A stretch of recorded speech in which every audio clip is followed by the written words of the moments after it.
Skull and Bones doesn't make a good first impression. Given its troubled development, this isn't the least bit surprising. It's tough to approach Ubisoft's latest without a heavy dose of trepidation. Nonetheless, after 6 separate delays, several scrapped concepts, and 11 years in development hell, the game's opening hours failed to put Skull and Bones' best foot forward, instead indulging in its very worst aspects. The gradual prevalence of combat does marginally improve things, particularly once your options open up and you're able to tinker with your ship and its various weaponry, but this isn't enough to save it from the dregs of mediocrity. Forget about scurvy, this swashbuckling adventure is beset with a severe case of live service insipidity.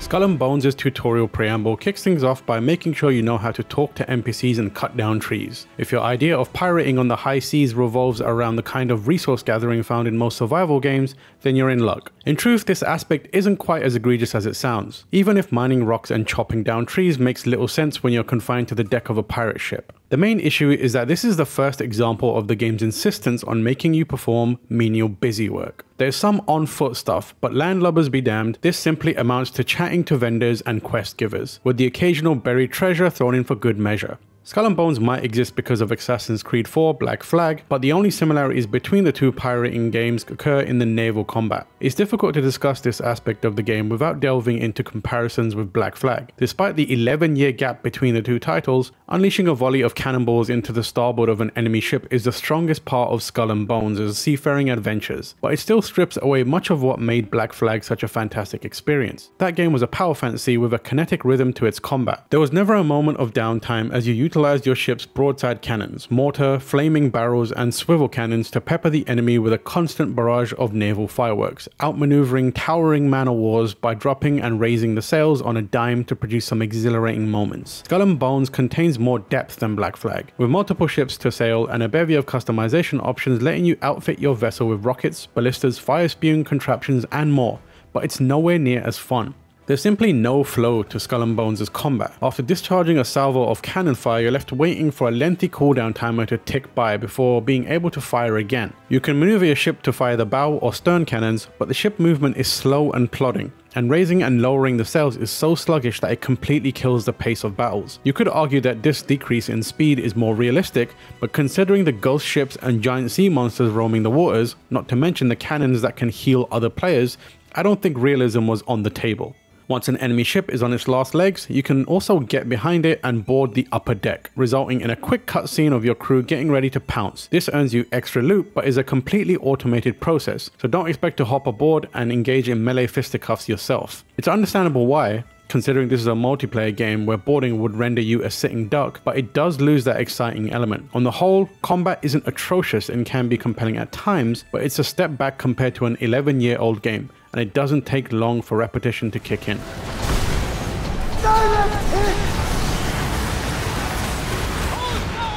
Even sailing the open waters is frequently a chore. Your ship has a stamina bar that limits you from going full pelt unless you have a stockade of food on hand to consistently replenish it. This seemingly exists just to justify the most basic survival mechanics, forcing you to intermittently gather and cook food. You also have to contend with the wind, which grants you 1 or 2 extra knots when behind your sails, but reduces your speed by about 4 knots when blowing against them. This might not sound like a big deal, but it creates an imbalance that favors irritation over joy, ensuring that traversal is often a slog. So much of my time was spent fighting against the wind that I really could have done with a Wind Waker. Before you can reach this point, however, you need to gather enough resources to upgrade from the starting dhow to an actual seafaring ship. This is easy enough. Cut down enough trees and you can construct your first vessel. From here on out, a significant percentage of your playtime will be spent accumulating various resources to upgrade your ship. If you want a new cannon, for instance, you need to purchase the blueprint from wherever it's being sold, then fill out a checklist of required materials, attaining them by sinking merchant ships, gathering them from the land itself, or purchasing them from specific vendors.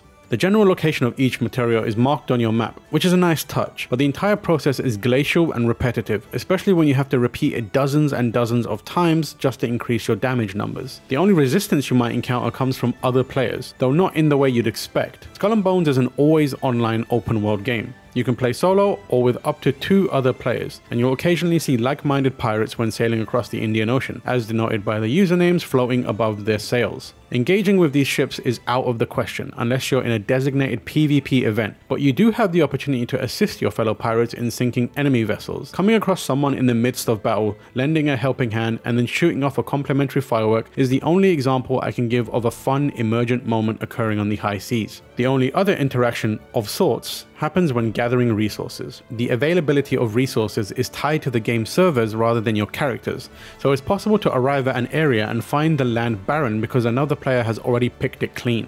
This might only happen to you 3 or 4 times throughout the entire game, and the respawn timer on these resources has recently been reduced from an agonizing 60 seconds to a slightly more palatable 30 seconds. As nitpicky as that sounds, this design choice speaks to one of the ways in which Skull and Bones' online elements are underbaked and often frustrating. One such example is world events, which are co-op activities that occasionally appear on the map, usually involving a fleet of enemy ships or a particularly tough vessel you need to destroy to earn unique rewards. You can call for help during these events, sending a message to every other player on the server, but there's no way for anyone to actually respond, other than by physically traveling to where the event is taking place. You can fast travel, but you need to be on land to do so, then hope you've unlocked a fast travel point close enough to the event. Co-op would be more prevalent if players could instantly respond to a distress call and jump into the thick of the action. The co-op aspect just feels disconnected. Cutthroat Cargo Hunt runs into similar issues with Skull and Bones' misguided multiplayer approach. This is a PvP event in which players fight to steal precious cargo from a merchant ship and then deliver it to a designated outpost. What initially starts as a small-scale battle to sink the merchant and snatch their goods quickly evolves into a frantic cat-and-mouse race as one player attempts to outrun the rest. It's a decent idea for a snappy PvP mode, although the first time I tried it, I was killed by AI ships from a completely separate event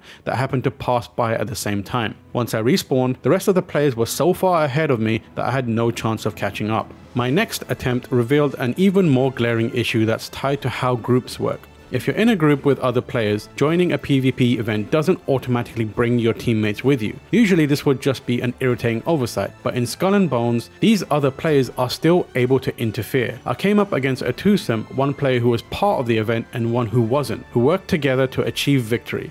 The player who wasn't in the event could still ram other players off course and use healing items to keep their friend alive, and there was nothing anyone could do about it because players outside of PvP events are immune to damage. This is an overlooked loophole that renders the whole mode hopeless if you're playing against people willing to exploit it.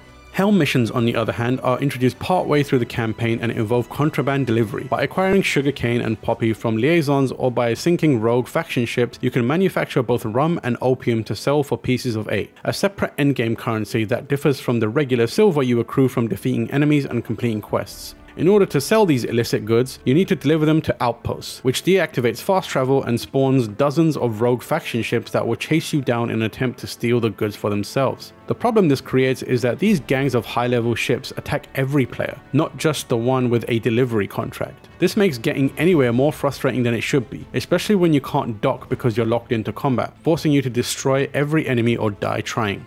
This is a particular problem for new players, with some unable to exit the starting outpost without getting blown to smithereens. Fortunately, Ubisoft says that it's working on a patch to fix this issue, but it's a debilitating problem for the game at the time of writing.